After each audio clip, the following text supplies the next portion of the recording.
impact on the United States of Japan's surprise attack at Pearl Harbor in World War II. We've heard that said several times during this program. The difference is that then there was an enemy. To suffer the shock without knowing who's responsible or how to retaliate creates confusion and panic, which is exactly what the perpetrators of this atrocity intended. September the 11th, 2001, will be remembered as an attack not just on the United States, but on the very concept of a secure and orderly world, an attack on all of us. Coverage continues now on BBC News 24 with my colleagues Carrie Gracie and Gavin Esler. There's another one. I'm taking a look. Oh my God! Oh, dear!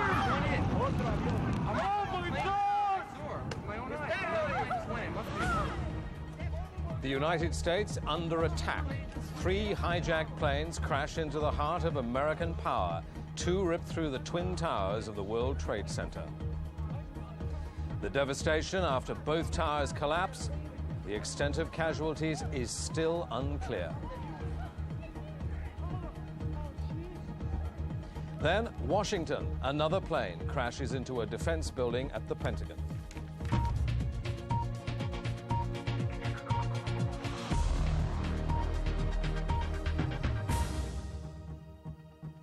Welcome to BBC World News. I'm Philip Hayton. Heavy loss of life and catastrophic destruction. That's the scene on the streets of New York after the United States suffers what many are saying is the worst attack on the country since Pearl Harbor. A huge operation is underway to find survivors from the wreckage of both towers of the World Trade Center in New York. They collapsed after hijacked airliners with passengers on board were flown into them. And part of the Defense Department, the Pentagon near Washington, continues to burn after another hijacked airliner plunged into it. The mayor of New York has said the casualties will be more than any of us can bear. There are no indications so far of who is behind the attacks. President Bush said those responsible would be hunted down. Our correspondent Mike Wooldridge has been following the day's events. America's vulnerability to terrorism has never been exposed like this. The second hijacked plane flies into one of the twin towers of the World Trade Center and a fireball erupts around the 110-story building. The other tower was already ablaze after being hit by another plane only minutes earlier. Oh my God! One plane and one tower might just have been a terrible accident. That possibility was blown apart with the second direct hit. New Yorkers assumed they were reliving the 1993 bombing of this, one of the most famous landmarks of the capitalist world, but this was to be infinitely more audacious. Some of those trapped inside went to desperate lengths in the hope of rescue. The same desperation led others to jump to an inevitable death. There was pandemonium and panic in the streets around the Trade Center as the authorities tried to marshal people away from the area. What's happening? What's happening? Because they're ready for another explosion! There's people jumping out of windows. I've seen at least 14 people jumping out of windows. It's horrific. I can't believe this is happening. We heard a big bang, and then we saw smoke coming out, and everybody started running out, and we saw the plane on the other side of the building, and there was smoke everywhere, and people are jumping out the windows. Over there, they're jumping out the windows, I guess because they're trying to save themselves. I don't know. Within the hour, one of the huge towers constructed to withstand all but the most apocalyptic of events collapsed. Thanks very much. Totally collapsed. The whole side has collapsed? The whole building has collapsed. The whole building has collapsed? The building has collapsed. The attack was too devastating for the second tower as well, and not long after, it too collapsed, filling the streets with yet more debris and dust. Thousands worked in these towers. No one had any idea how many casualties there were, but that they were mounting horrifically was obvious. The mayor of New York predicted that the death toll would be tremendous and ordered the evacuation of South Manhattan. Its streets took on an eerie appearance now as stunned people tried to make their way to safety. But the terrorists, it seems, had other designs. The very heart of the US defense establishment was another of their targets. A third hijacked plane came down in a steep descent over Washington and crashed into the side of the Pentagon, setting off another huge blaze. Apparently, the evacuation of the building had been ordered a few minutes before, but had barely started. A fourth airliner came down in Pennsylvania, some 80 miles from Pittsburgh. This was the scene at the aftermath of that crash. By now, Americans were starting to portray it as the worst attack on their country since Pearl Harbor. In the space of a few hours, the landscape of New York had been changed in an apparently coordinated attack that could barely have been imagined. The symbols of the devastation were as powerful as the devastation itself. Mike Wooldridge, BBC News. Reaction to the attacks on the World Trade Center and the Pentagon have come from leaders around the world. Geeta Gurumurthy has this report. Housing one of America's key enemies, the Taliban regime has denied Osama bin Laden was the man behind today's horrific events. The Taliban ambassador to Pakistan condemned what he called the terrorist attacks and said they don't allow bin Laden to use the asylum of Afghanistan against any country. If it's not bin Laden, there's speculation it could be a new deadly mix of disaffected Islamic groups. Today, the UN Secretary General said the world is traumatized. There can be no doubt that these attacks are deliberate acts of terrorism, carefully planned and coordinated. And as such, I condemn them utterly. Terrorism must be fought resolutely wherever it appears. In such moments, cool and reasoned judgment are more essential than ever. From the Middle East to Asia and Europe, world leaders have joined in condemnation. The Russian President Vladimir Putin said his people felt the pain of the Americans. He said today had proved the need for Russian plans for an international fight against terrorism. Britain, too, joined in the call for mass condemnation against an attack of mass terrorism. This is not a battle between the United States of America and terrorism, but between the free and democratic world and terrorism. NATO called an emergency meeting. Armed forces are on alert, but it's still not known who carried out this atrocity. The Americans don't know, we don't know, but the clear message to whoever it was is that they will have left a trail behind them, and they can be assured that they will be found. And the international community, the whole international community, will be united in condemning what they've done and making sure that they're not in a position to do it again. Governments everywhere are dazed by the destruction. From Iran, Syria, China, Ghana, words of condemnation. And from Cuba and South Africa, offers of humanitarian aid. And whilst the Bush administration may have incurred increasing wrath, especially in the Muslim world, the question remains, if America is this vulnerable, is anyone safe? Geeta Gurumurthy, BBC News. Amid the chaos, the FBI and its international partners are already trying to work out who could be capable of planning attacks on this scale. Very few groups are thought to have the capability needed, and the Saudi rebel Osama bin Laden is one. He's currently in Afghanistan, where the ruling Taliban claimed today that he was not capable of an attack of this size. But according to Islamic Jihad, the attacks were a consequence of United States policy in the Middle East. James Robbins now on the search for the guilty men. In the Arab quarter of Jerusalem, they're celebrating the massacre and mayhem in the United States. What's a disaster to much of the world is seen as a triumph by some. It's evidence of how much hatred has already been refueled by this disaster. Now American intelligence, which missed stopping the attacks, will desperately be searching for the culprits. And to find who's behind it, they'll first ask, how was it done? I think it's almost impossible to believe that a hijacker could convince an American domestic airline pilot to commit suicide by flying into the World Trade Center. I have absolutely no doubt at all they had trained pilots. We know in the past that they've had pilots who have been perfectly capable of flying aircraft, and this can only be the only, I think, answer to this.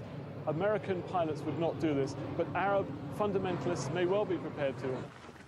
Number one suspect has got to be this man, Osama bin Laden, the richest and possibly the most ruthless terrorist in the world. Bin Laden has declared the destruction of the United States his top priority.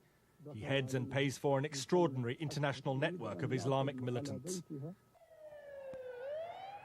Whatever the response, Osama bin Laden is already accused by the United States of bombing 2 of its embassies in Africa in 1998. 224 people were killed, including 12 Americans. It's only 3 months now since 4 Islamic extremists were convicted of those bombings by a court sitting in New York. Osama bin Laden was named by American federal prosecutors as the mastermind of these killings and a string of other attacks. Bin Laden is also suspected of involvement in this previous attack on today's major target, the World Trade Center. This bombing in 1993 killed 6 people and blew a 60-foot hole through 4 basement levels of the building. And this evening, many Palestinian and other Islamic militant organizations are distancing themselves from today's attacks. Perhaps they're fearful of American retaliation. A leading Middle East analyst in Britain hopes the blame won't fall on the entire Arab world.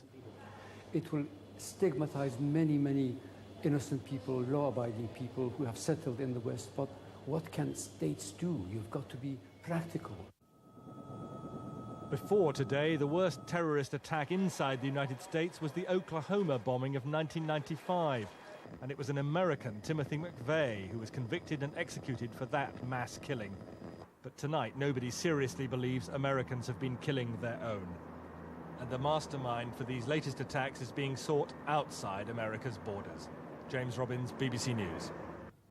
President Bush was not in Washington when these attacks took place. He was on a visit to Florida, and he didn't return to Washington, presumably because they feared further attacks, possibly against the White House. He moved on to an Air Force base in Louisiana and then on to another Air Force base in Nebraska, where he's been for the past few hours. And the news agencies are reporting that he has made a statement there deploring what he called the acts of a faceless coward, and he's commanded the United States military to high alert status worldwide. And according to his press secretary, Art Fleischer, the president will be returning to the White House later today, Tuesday. A short time ago, I spoke to the Israeli Foreign Minister Shimon Peres in Jerusalem about today. You know, it's like a Pearl Harbor, like a new form of a war, or like a terrible new arm, and we have to take it very seriously. Our hearts is clearly with the people of the United States, but this was not an attack just upon America. It was an attack upon civilization, upon humanity, an attempt to introduce the jungle as the rule of our time and our days. And I think we have to take it very seriously. We are going over from a world of enemies and armies to a world of dangers of a global nature without strategies and without organizations. We have to get ourselves organized. Now, as we feel so deeply with the United States, we know that the United States is determined and strong and will take again the lead to guarantee freedom, to enable people to fly safely, to walk in the streets unthreatened, and really to bring us back to normal life. Now, as a country, Israel has often been on the receiving end of attacks, although nothing as spectacular as this. What sort of advice would you give to Washington? To organize it globally in both directions, to identify every country that hosts or supports terror or terrorism, to stop it, otherwise they will be declared as a country of terror with all the consequences. Secondly, to call upon all leaders of religion and culture to stand up and declare themselves against this phenomena of suicidal terror, because it's becoming one of the greatest dangers of our time. It goes against the gospel, and the clergymen have to call each in his own religion to put an end to it. One final question, Mr. Perez. Many people suspect a Middle East dimension to these attacks. Do you think there's a possibility that American public opinion might want to disengage from the Middle East because they see it as too risky now for America? I don't think it has to do with the region. It has to do with the form of confrontation and war. There were acts of terror in the United States disconnected with the Middle East, and there are terror in many other places all over the world, including Turkey, including Algeria, including Pakistan. And we have to get ourselves organized not to let small mafias of killers, of cheaters, of liars to disturb our life. They can appear unexpectedly at every place. They can endanger every group of people, and we shouldn't permit it to disturb our life as a human assembly. Shimon Peres speaking to me a few minutes ago from Jerusalem.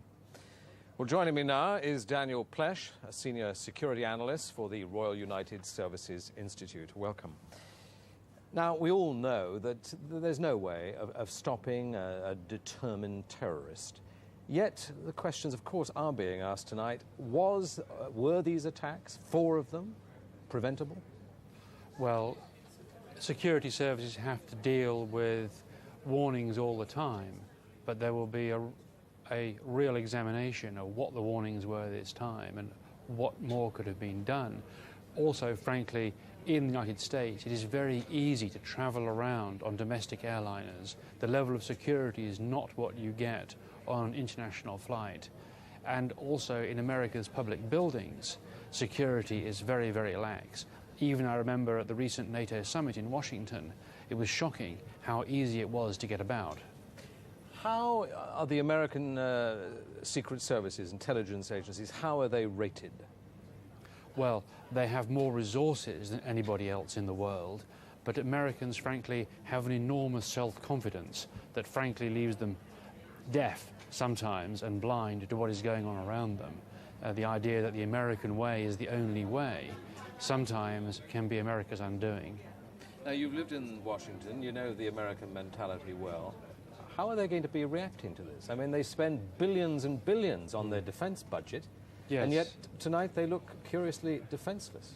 Well, there will clearly be massive questions about, frankly, how you can spend so much defending yourself and end up so vulnerable. And part of the problem, frankly, is that it's the big-ticket items, the glamorous items, Star Wars, aircraft carriers, that get all the attention. It's the unglamorous things, like counter-terrorism or minesweepers, that are so vital to keeping us safe, that don't have the glamour, don't get you made into general or an admiral, that don't get the investment. What about the response now? I mean, President Bush is going to be under enormous pressure, isn't he, to do something. And instinctively, one would guess that he wants to do something, to hit back whoever might be responsible. Well, it's interesting. Coming up on the bus here, I was with some, by chance, with some flight attendants from an American airline, and their immediate reaction was, we just hope our president doesn't do anything rash now to make things worse. So I think it won't simply be a quick gun response. But he's got to do something, hasn't he? I mean, public opinion will demand it. Yes, but if the question is whether we get the right people. And what is done, I'm sure, will not simply be cruise missiles and aircraft.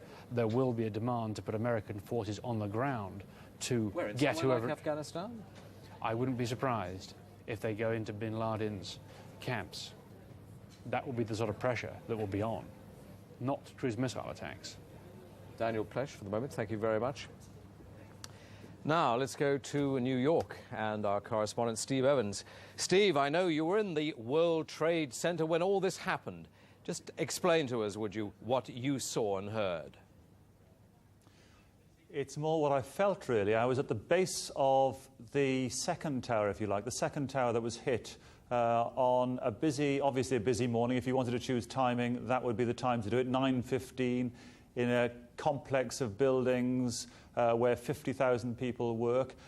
there was an explosion. I didn't think it was an explosion, but the base of the building shook. I felt it shake. I thought, well, that can't be right. It felt like a big weight, a construction weight, falling from a great, great height. People moved out very, very calmly, no screaming or anything like that, but you could see moisture on their eyes and you could hear fear in their, you could hear the fear in their voices. And then when we were outside, the second explosion happened, and there were then a series of explosions. You can see these pictures. The thing that strikes me about these pictures is that some of those emergency vehicles were clearly there when later debris rained on them. So one of the things that happened was basically the structure, the engineering, if you like, of the structure wasn't apparent to the security forces. We are now, what are we, 8 hours after that. The operation goes on. We can only wonder at the kind of damage, the kind of human damage which was caused by those explosions, those series of explosions. How long after the attacks by the planes did the buildings actually collapse? And what happened in that intervening period? The buildings eventually collapsed, but they collapsed about 2 hours later. There was an explosion when the aircraft hit one of the towers, and then another explosion about, I don't know, 10 minutes later when a second aircraft hit the second tower. But the building then collapsed about 2 hours later. What we're now getting is, this city is now eerie. The avenue behind me in Midtown is being closed off. People are shocked. I know it's a kind of a cliche that people say this about these kind of things, if you can imagine this kind of thing. But people are literally stunned, speechless by this whole thing. People are digesting it. There may well be some kind of appetite for revenge. The television programs are using captions like "America under attack." That word, Pearl Harbor, keeps cropping up. The president's statement says, "The resolve of our great nation is being tested. Make no mistake, we will show the world that we will pass this test." The mood is, as I say, stunned into silence. There are some angry people about. There was a bit of what we British call the Dunkirk spirit. People literally out in the street calling for the public to give blood. It's a very mixed emotion. Stephen Evans in New York, thank you very much. Well, let's try and gauge Arab reaction now. We're joined on the line by our correspondent Frank Gardner from Cairo. What is the official and the unofficial reaction? How are people reacting in the street, Frank? Well, they're very different, Philip. It may come as a shock, but on the streets, certainly in the Palestinian refugee camps all across the Middle East, there's been jubilation, chanting, cheering, celebratory gunfire. People have been handing out sweets. They're ecstatically happy. They're saying now at last America is having a taste of the same sort of suffering that we, the Palestinians, have had. At an official level, it's very different.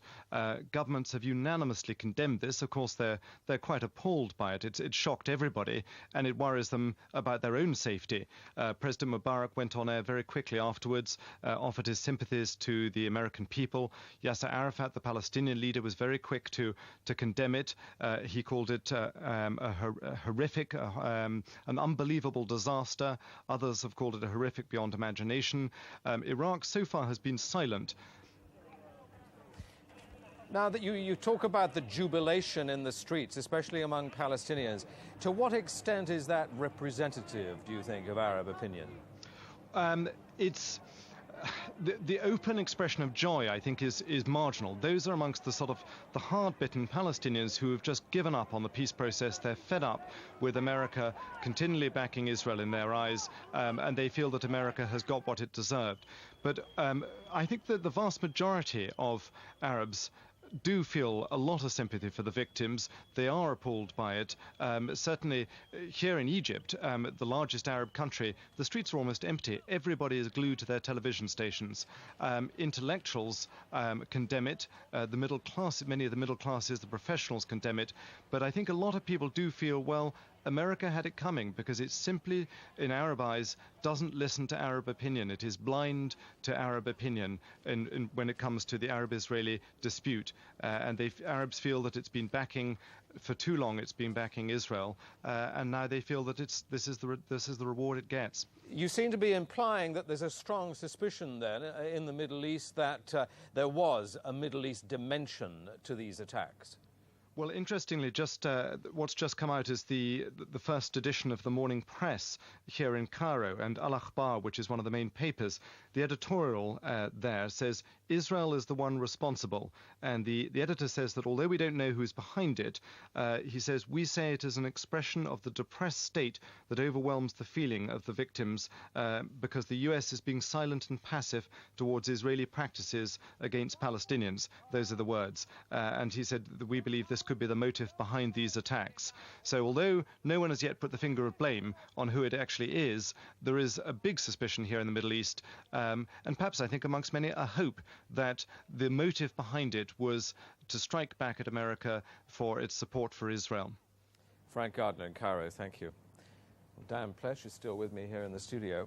I know it's very early days and one doesn't want to get too involved in speculation, but I'm sure everyone watching wants to try and make some sense of this.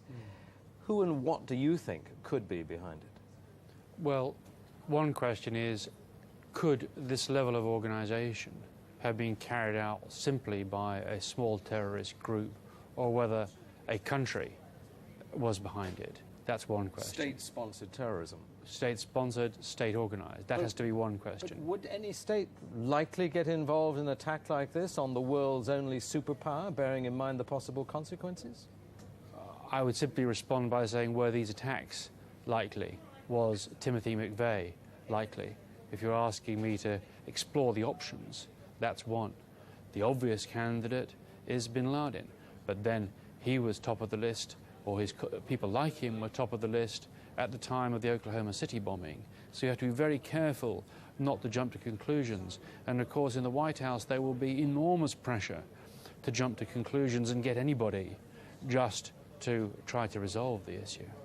If it were Osama bin Laden, what would his motive be? I mean, he's declared a virtual state of war, hasn't he, with the United States? So any attack against your enemy, I suppose, in his books, is a good thing. But what is the strategy? What is the motive?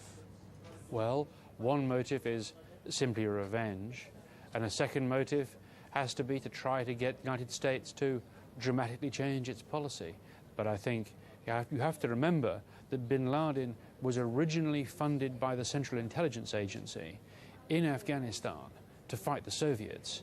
He was originally funded and organised by them, and consequently knows a good deal of the way in which the American psyche works. And it works the other way too, presumably. American intelligence will know a good deal about him. Well, yes, and obviously part of the examination will be who knew what when, and we will probably find that there were some messages somewhere in the system that weren't taken seriously enough, as tragically tends to happen in these sorts of occasions. But if he was trying to engineer American foreign policy, for example, on the Middle East, I mean, the last thing America could be seen to be doing is giving in to him. Well, you and I might think that, but some people don't look at the world in that way. If people say the only thing that works is force, that works in both directions. We'll leave it there for the moment. We've got some news just coming in, actually, that the Salomon Brothers building in New York, right in the heart of Manhattan, has also collapsed. This does fit in with a warning from the British Foreign Office a couple of hours ago to British citizens that there is a real risk. Let me get the exact words. The British Foreign Office, the Foreign Department of the British government, said there was a strong risk of further atrocities in the United States. And it does seem as if there now is another one with the Salomon Brothers building collapsing. We've got no word yet on casualties. One assumes that the building would have been virtually deserted.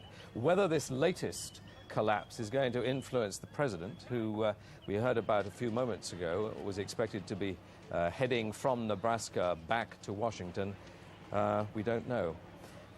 Dan Plesh, what do you think this is going to do to that crucial equation between, on the one hand, freedom, and on the other hand, security? The balance is going to change, I would guess, radically in the United States after this. Americans pride themselves on their freedom, but I think we will see a real crackdown on the security front, particularly for access and travelling around in America on domestic airlines, which notoriously have been very, very open. What will this do to the American psyche? You know them well, you've lived there. I think the idea that the Americans will just retreat into themselves is nonsense. That was the Japanese hope when they attacked Pearl Harbor. But of course, the Americans responded massively to that. America, I think, will engage the world. We have to see whether they do it strongly. Dan Plesh for the moment. Thank you.